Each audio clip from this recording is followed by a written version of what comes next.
வணக்கம். நாம எல்லாரும் நம்ம வாழ்க்கையில முன்னேறணும், நல்லா இருக்கணும்னு ஆசைப்படுறோம் இல்லையா? ஆனா இன்னைக்கு நாம பார்க்க போற ஒரு யூடியூப் காணொளி சுருக்கம் இருக்கு.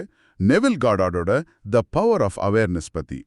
அது என்ன சொல்லுதுன்னா, அந்த சக்தி நமக்குள்ளே இருக்குதான், ஆனா நாம தப்பான இடத்துல தேடிட்டு இருக்கோம்னு சொல்லுது. அப்போ எங்க இருக்கு அந்த சக்தி? அது எப்படி பயன்படுத்துறது?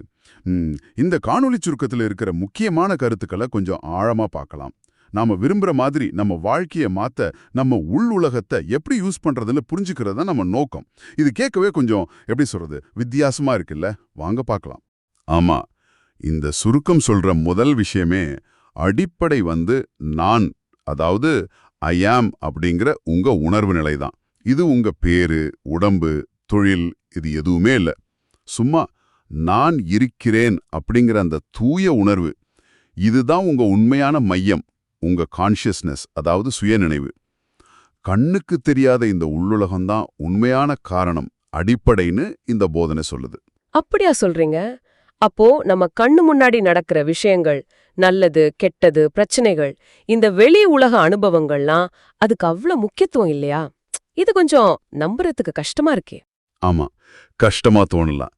ஆனா இந்த சுருக்கம் என்ன சொல்ல வருதுன்னா, வெளி உலகம்ங்கிறது உங்க உள்ளுலகத்தோட ஒரு கண்ணாடி மட்டும்தான். உங்க சுய நினைவு, அதாவது நீங்க உங்களை பத்தியும் இந்த உலகத்தை பத்தியும் ஆழமா என்ன நம்புறீங்களோ, உங்க சுய கருத்துன்னு கூட சொல்லலாம், செல்ஃப் கான்செப்ட், அதுதான் உங்க அனுபவங்களா வெளியே தெரியுது. நீங்க அந்த சுய கருத்தை மாத்திட்டீங்கன்னா வெளியே இருக்க உலகமும் தானா மாறும். அதுதான் இதோட முக்கியமான வாதம். சரி சரி, உள்ளுலகம்தான் முக்கியம்னு சொல்றீங்க. அப்போ அதை நமக்கு சாதகமா எப்படி பயன்படுத்துறது?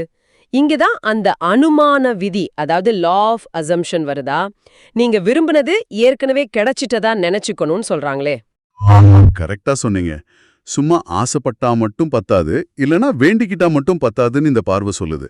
அதுக்கு பதிலா உங்க ஆசை ஏற்கனவே நடந்து முடிஞ்ச மாதிரி, அதனால நீங்க எப்படி உணர்வீங்களோ அந்த உணர்வை இப்போதே இந்த நிமிஷத்திலேயே உண்மையா முழுமையா ஃபீல் பண்ணணும். இதுக்கு நீங்க யூஸ் பண்ண வேண்டிய ஒரு பவர்ஃபுல்லான டூல் தான் உங்க கற்பனை சக்தி, இமேஜினேஷன். கற்பனையா? ஆனா சும்மா கற்பனை பண்றது எப்படி நிஜத்தை மாத்தும்? அது பகல் கனவு மாதிரி தானே, நிஜத்துல ஒன்னும் மாறாதே. நல்ல கேள்வி. இது வெறும் பகல் கனவா இருக்க கூடாதுங்கிறது தான் இங்க முக்கியம். அந்த கற்பனை ஒரு உண்மையான இயல்பான உணர்வோட இருக்கணும். அந்த ஃபீலிங் இருக்கணும். நீங்க விரும்பின நிலையை அடைஞ்சிட்டீங்கன்னு முழுசா நம்பி அந்த முடிஞ்ச நிலையோட உணர்வுல நீங்க வாழணும். உங்க கவனம், உங்க அட்டென்ஷன் முழுசா அந்த புது யதார்த்தத்து மேல பதியணும். இந்த போதனைப்படி இந்த உணர்வு தான் உங்க ஆழ் மனசை அட்ராக்ட் பண்ணும். அதுதான் வெளியுலகத்துல மாற்றத்தை கொண்டு வரும். கவனம் கொஞ்சம் சிதறினாலும் இது ஒர்க் ஆகாது. ஓஹோ, அந்த சுருக்கத்துல ஒரு ஆடை வடிவமைப்பாளர் கதை சொன்னாங்கல்ல, ஞாபகம் இருக்கு. அவங்க முதலாளி இல்ல தயாரிப்பாளர்னு நினைக்கிறேன். அந்த தயாரிப்பாளர் எப்பவுமே குறை சொல்றாருன்னு அவங்க நெகட்டிவா நினைச்சிட்டு இருந்தாங்க. ஆனா அவங்க அந்த நினைப்ப மாத்தி தயாரிப்பாளர் பாராட்டுற மாதிரி உணர ஆரம்பிச்சிடும். நிஜத்திலையும் தயாரிப்பாளர் பாராட்ட ஆரம்பிச்சாராம்.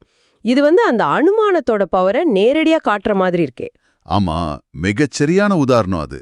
உங்க கவனம் எது மேல இருக்கோ அது உயிர் பெறும், அதுதான் வளரும். அதனால உங்களுக்கு என்ன வேணுமோ அது கிடைச்சிடுச்சு அப்படிங்கிற உணர்வுல உங்க கவனத்தை வைங்க.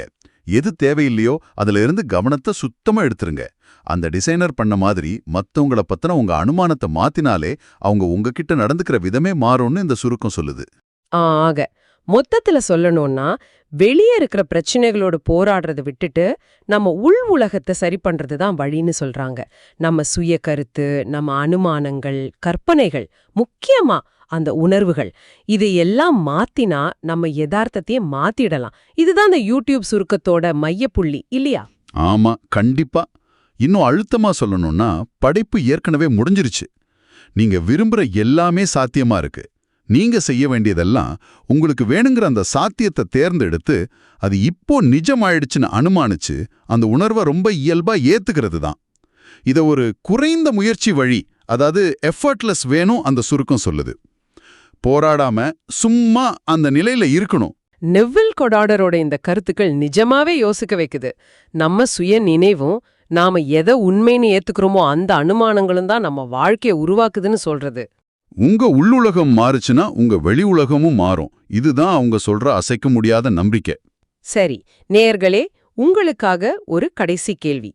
இந்த நெவிலின் போதனைப்படி உங்க இப்போதைய வாழ்க்கை உங்க பழைய அனுமானங்களோட விளைவுனா, இப்போ இந்த நிமிஷத்துல நீங்க எந்த அனுமானத்தை ரொம்ப விழிப்போட தேர்ந்தெடுத்து உங்க எதிர்காலத்தை உருவாக்க போறீங்க? எதை நீங்க உண்மைன்னு ஏத்துக்க போறீங்க? யோசிச்சு பாருங்க. மீண்டும் சந்திப்போம். ஏஐ மூலம் உருவாக்கப்பட்ட இது போன்ற வீடியோக்களை தொடர்ந்து கேட்க இளமாறன் யூடியூப் சேனலை சப்ஸ்கிரைப் செய்யவும். நன்றி.